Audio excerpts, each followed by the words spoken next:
Hi! Hello! నమస్తే అండి. నేను మీ లక్ష్మీ చౌదరిని. వెల్కమ్ టు మిస్టరీ మధురములు తెలుగు ఆడియో స్టోరీస్. ఛానల్‌ని సపోర్ట్ చేస్తూ కథలు వింటున్న అందరికీ థ్యాంక్ యూ సో మచ్ యార్. అల్లుకున్న బంధం 109తో మీ ముందుకు వచ్చేసాను. కథలోకి వెళ్ళే ముందు ఎప్పుడూ చెప్పేదే లైక్స్, హైప్ ఇవ్వడం మర్చిపోకండి అని. ఒక చిన్న లైక్ ఇవ్వడానికి ఎందుకు యార్ అంత బతికిస్తున్నారు? ఎన్నిసార్లు చెప్పించుకుంటున్నారో. ఇక మనం కథలోకి వెళ్ళిపోదాం. వసుంధర ఇండస్ట్రీస్. సిటీలో ఉన్న పెద్ద పెద్ద ఇండస్ట్రియలిస్ట్స్ అందరూ అక్కడే ఉన్నారు.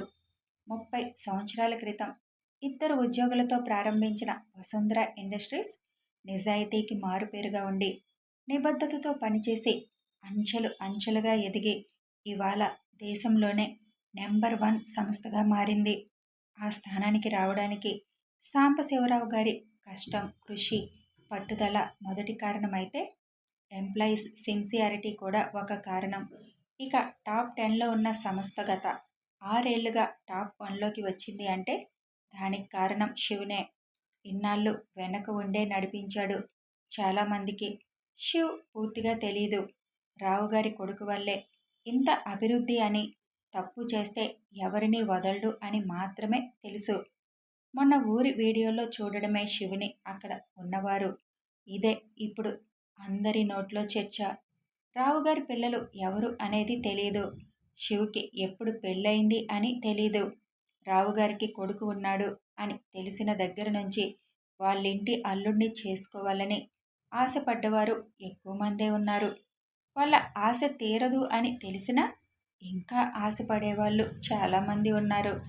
అన్వేష్, వరుణ్ బయట ఉండి లోపలికి వచ్చే అందరికీ వెల్కమ్ చెప్తున్నారు. లోపలికి వచ్చిన వారిని రావు గారు, నరసింహ గారు విష్ చేస్తున్నారు. ఫ్యామిలీ అందరూ ఒక పక్కన కూర్చున్నారు. హరి, బలరాం, సుధీర్ ఫ్యామిలీ మొత్తం కూడా వచ్చి అక్కడ ఫ్యామిలీతో కలిసి కూర్చున్నారు. మీడియా వాళ్ళంతా ఒకవైపు ఉన్నారు. వాళ్ళు ఎప్పుడు ఎప్పుడు వాళ్ళ కెమెరాకి పని చెబుదామా అని ఎదురు చూస్తున్నారు. అప్పుడే శివ్ కారు వచ్చి అక్కడ ఆగుతుంది. శివ్, ఐషు పిల్లల్ని తీసుకొని మీడియా కంటపడకుండా డైరెక్ట్గా వెళ్ళి ఫ్యామిలీ దగ్గర కూర్చున్నారు. రావు గారు స్టేజ్ పైకి వెళ్ళి గుడ్ ఈవినింగ్ అంటూ మొదలుపెట్టి వచ్చిన వారందరికీ ధన్యవాదాలు తెలుపుతూ కంపెనీ గురించి కాసేపు చెప్పి, గత 6 ఏళ్లుగా ఈ కంపెనీకి సీఈఓగా ఉంటూ కంపెనీని నెంబర్ 1 స్థానానికి తెచ్చిన నా కొడుకు శివాంష్ ఇన్నాళ్ళు హైడ్ అయి ఉండడానికి కారణం, తనకి ఇదంతా నచ్చదు. చాలా సింపుల్గా లైఫ్ లీడ్ చేయాలి అనుకుంటాడు. అందుకే మా పిల్లలెవరు మా ఐడెంటిటీ వాడరు. బెస్ట్ సీఈఓగా అవార్డు వచ్చినా మేమే తన తరపున అందుకున్నామంటే కారణం, ఈ ఫంక్షన్ కల్చర్ తనకి అసలు నచ్చదు. అందుకే ఇన్నాళ్ళు బయటికి రాలేదు. అందుకే పెళ్ళి కూడా సింపుల్గా చేసుకున్నాడు. ఇక పెళ్లి గురించి అనౌన్స్ ముందే చేయకపోవడానికి కారణమేంటో ఇటీవల వచ్చిన న్యూస్లో చూసే ఉంటారు. వాళ్ళ పెళ్ళి అనుకోకుండా జరిగింది. నా కోడల ప్రాణాలకి థ్రెట్ ఉంది. అందుకే ఎవరు అన్నది తెలియకుండా ఉండడం కోసమే మేము అలా హైడ్ చేశాం. దానివల్ల వాళ్ళు 3 ఏళ్ళు అమెరికాలోనే ఉన్నారు. మా కోడల గురించి మీకు తెలిసింది చాలా తక్కువ. తెలియాల్సింది చాలా ఉంది. తను సాధారణ డాక్టర్ మాత్రమే కాదు, అతి చిన్న వయసులో డాక్టర్ పట్టా పుచ్చుకోవడం మాత్రమే కాకుండా డాక్టర్గా కూడా మంచి పేరు తెచ్చుకుంది. అమెరికా గవర్నమెంట్ తనని అత్యున్నతమైన ఉత్తమ డాక్టర్ అనే అవార్డు ఇచ్చి సత్కరించింది. తన గురించి మీకు తెలియడానికి ఇప్పుడు కొన్ని వీడియోలు ప్లే చేస్తాం అని కొన్ని వీడియోలు అక్కడ ప్లే చేస్తారు. అవన్నీ చూసిన అందరూ ఐషుని ప్రశంసించకుండా ఉండలేకపోయారు. తన ప్రాణానికి హాని ఉందని ఆమె తండ్రి తన ప్రతిభని ప్రపంచానికి తెలియకుండా ఉంచారు. కానీ ఇప్పుడింకా ఆ అవసరం లేదు.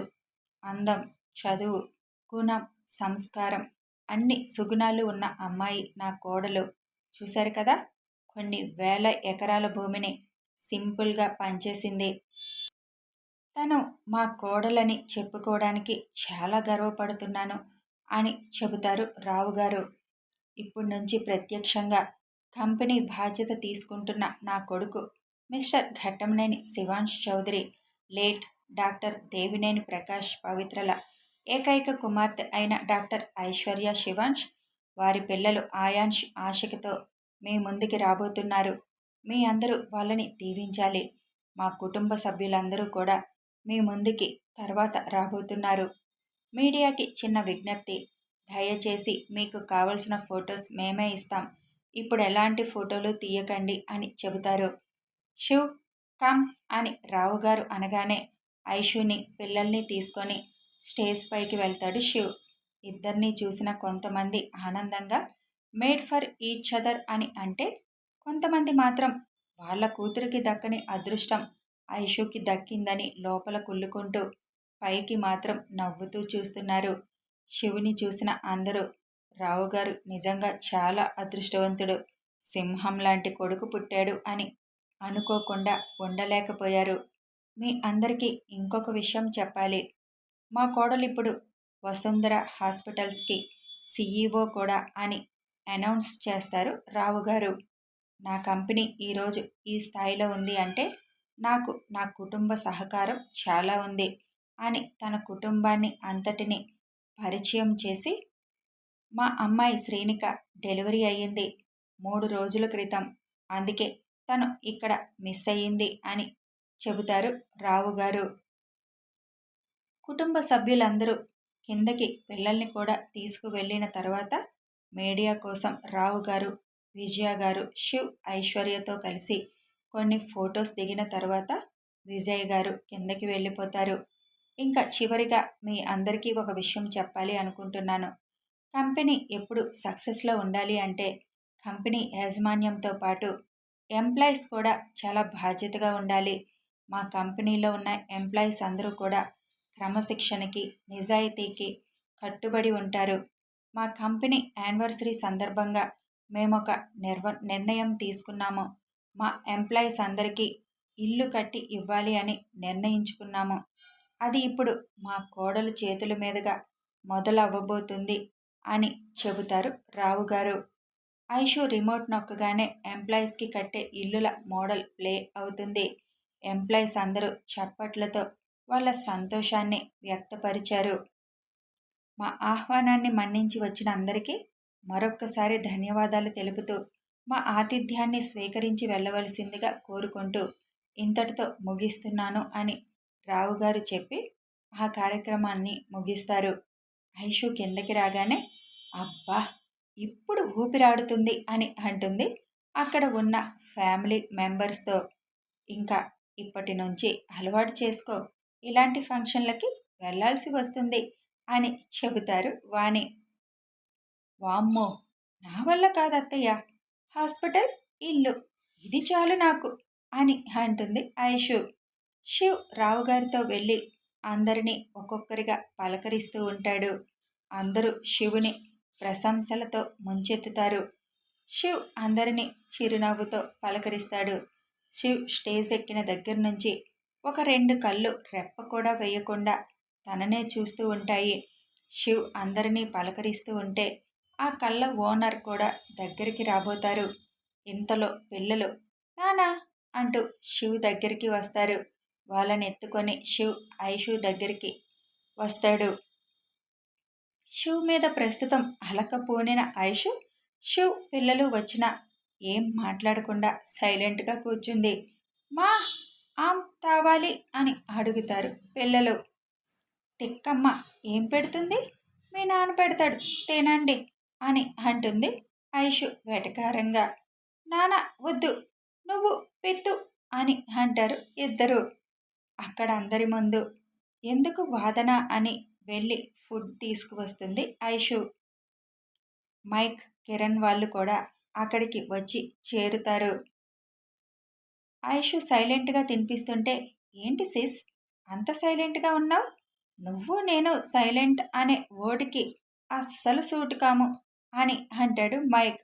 ఎందుకులే బ్రో, మనం మాట్లాడితే మనకి తిక్క అంటారు, అందుకే కామ్గా ఉండడం ఉత్తమం అని అంటుంది ఐషు. వాట్, మనకి తిక్క? ఎవరు ఆ మాట అంది, నాకు చెప్పు, వాళ్ళని మూతి మీద గుద్దుతాను అని అంటాడు మైక్. నిజంగా కొడతావా బ్రో అడుగుతుంది ఐషు. అరే మైక్ వద్దురా, తర్వాత ఫీల్ అవ్వాల్సి వస్తుంది అని కిరణ్ అంటాడు. నువ్వుండు బ్రో. సిస్, నిజంగానే ఒక్కటిస్తాను. చెప్పు, ఎవరు అడుగుతాడు మైక్. నీ కర్మ అని కిరణ్ అంటాడు. ఐషు మాత్రం చెప్పిన తర్వాత కాదు అంటే ఊరుకోను బ్రో అని అంటుంది. నువ్వు చెప్పు సిస్, నేనెందుకు అంటాను కాదు అని. అది ఎవరన్నారంటే నన్ను తిక్క అని కన్నా అన్నాడు అని చెబుతుంది ఐషు. మైక్ గతుక్కుమన్నాడు అది వినగానే. కొట్టు బ్రో, నేను కొడదామంటే 10 అయిపోయాడు. అందుకే నీకు ఆ అవకాశం ఇస్తున్నాను. నిజంగా శివునే అన్నాడా అని చిన్నగా అడుగుతాడు మైక్. అవును బ్రో అని అంటుంది ఐషు. అనవసరంగా కమిట్ అయ్యాను. ఈ సింహాన్ని మనమేమైనా అనగలమా అని అనుకుంటాడు మైక్. కిరణ్ నవ్వుకుంటూ నేను అప్పుడే చెప్పాను విన్నావా అని చిన్నగా అంటాడు. కొడతావా, కర్ర కావాలా అని అడుగుతాడు శివ్. ఊరుకో శివ్, ఏదో సరదాగా అంటాం, అలాంటివి అస్సలు పట్టించుకోకు అంటాడు మైక్. ఆహా, ఇప్పుడు నేను పట్టించుకుంటాను. అరే మైక్, నీకు నోరు అస్సలు తిన్నగా ఉండదు. ఐషుని అనే ధైర్యం శివుకి కాకుండా ఎవరికి ఉంటుంది? ముందు ఇక్కడి నుంచి ఎస్కేప్ అవ్వాలి అని అనుకుంటూ నాకు ఫోన్ వచ్చింది, మాట్లాడి వస్తాను అని అక్కడి నుంచి చల్లగా జారుకుంటాడు మైక్. అది చూసి ఐషుకి కూడా నవ్వు వచ్చేస్తుంది. పిల్లలకి తినిపించడం అయిపోవడంతో మూతి తుడిచి ప్లేట్ పెట్టడానికి అక్కడి నుంచి వెళుతుంది ఐషు. ఎందుకు మా చెల్లిని ఏదో ఒకటని కోపం వచ్చేలా చేస్తావు అని అడుగుతాడు కిరణ్.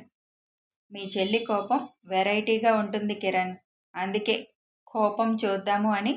అసలు కోపం చూపించడం కూడా తెలియదు తనకి, అందుకే తనతో కాసేపు ఆడుకోవాలి అనిపిస్తుంది అని అంటాడు శివ్. తను నీ విషయంలో బలహీనరాలు శివ్, నీకు దూరంగా 1 గంట కూడా ఉండలేదు. అందుకే ఆ కోపం ఎక్కడ మీ ఇద్దరి మధ్య దూరం తెస్తుందేమో అని కోపాన్ని కూడా రానివ్వదు. ఈ చిన్న చిన్న కోపాలు కూడా ఏదో సరదాగా చేస్తుంది తను. నువ్వు తనని ఆట పట్టిస్తున్నావని తెలియదా తనకి అని అంటాడు కిరణ్. చెల్లి గురించి బాగా తెలుసుకున్నావు అని అంటాడు శివ్. చిన్నప్పటి నుంచి చూస్తున్నాను కదా, అసలు ఎవరి మీద కోపం చూపించడం నేను చూడలేదు. ఎప్పుడు నవ్వుతూ నవ్విస్తూ ఉంటుంది. మైక్ అన్నట్టు కోపం తనకి అస్సలు సూట్ అవ్వదేమో అనిపిస్తుంది అని అంటాడు కిరణ్. శివ్ ఐషునే చూస్తుంటాడు. మైక్ని పట్టుకొని కొడుతుంది. అది చూసి శివ్ నవ్వుకుంటాడు. అవును శివ్, మీ అనురాధ అత్తయ్య వాళ్ళు రాలేదేంటి? మీ పుట్టినరోజుకి రాలేదు, ఊరు రాలేదు, ఇప్పుడు ఇక్కడికి రాలేదు అని అడుగుతాడు కిరణ్.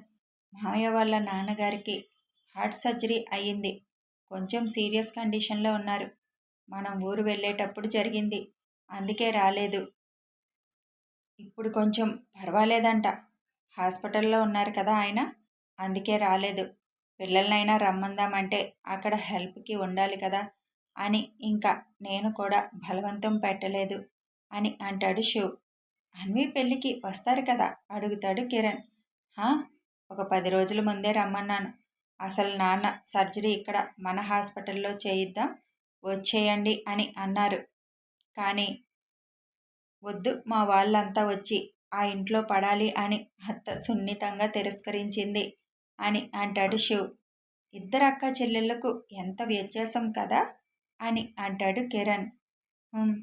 మన చేతి వేళ్ళు ఎలాగో ఒక ఇంట్లో ఉన్న మనుషులు కూడా అంతే డిఫరెంట్గా ఉంటారు అని అంటాడు శివ్. వచ్చిన వాళ్ళందరూ శివ్ వాళ్ళు ఇచ్చిన విందు స్వీకరించి అక్కడి నుంచి ఒక్కొక్కరుగా వెళ్ళిపోతారు. ఇక ఫ్యామిలీ మాత్రమే అక్కడ మిగులుతుంది. ఐషు మైక్ దగ్గర కూర్చొని, బ్రో, ఇప్పుడు అక్కడ ఉన్నాయి కదా హాట్ డ్రింక్, అందులో ఏది తాగితే కొంచెం కిక్ ఎక్కుతుంది అని అడుగుతుంది. మైక్ ఆశ్చర్యంగా చూస్తూ, నీకెందుకు ఈ ఆలోచన వచ్చింది సిస్ అని అడుగుతాడు. మామూలుగా ఎలాగో ఆ సింహాన్ని తిట్టలేను, అందుకే అది తాగి ఆ మత్తులో ఒకసారి ఫుల్గా తిట్టాలని ఉంది. నువ్వు చెప్పు, ఏది బెటర్ అవసరమా సిస్? శివుకి తెలిస్తే తాగినందుకు నిన్ను, చెప్పి దగ్గరుండి ఇచ్చినందుకు నన్ను, ఇద్దరినీ కలిపి వాయిస్తాడు.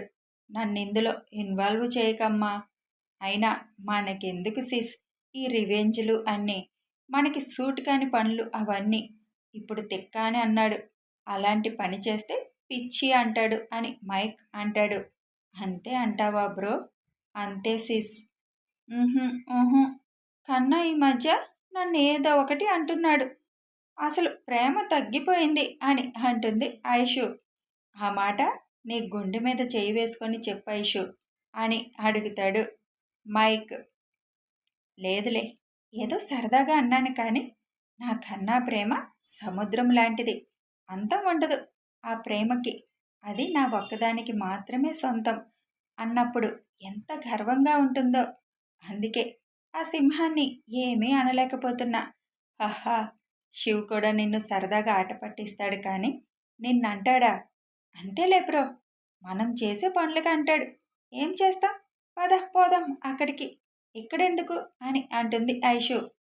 ఇందాకేదో కొడతా అని బిల్డప్ ఇచ్చాను కదా, నేను రాను అమ్మా శివ్ ముందుకి అని అంటాడు మైక్.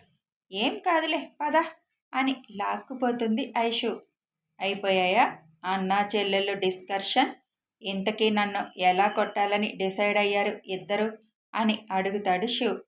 ఊరుకో శివ్, మేమేదో మా కష్టసుఖాలు మాట్లాడుకుంటుంటే, అయినా సింహానికి ఎదురు వెళ్ళాలి అని బుద్ధి ఉన్నోడు ఎవరైనా అనుకుంటారా అని అంటాడు మైక్.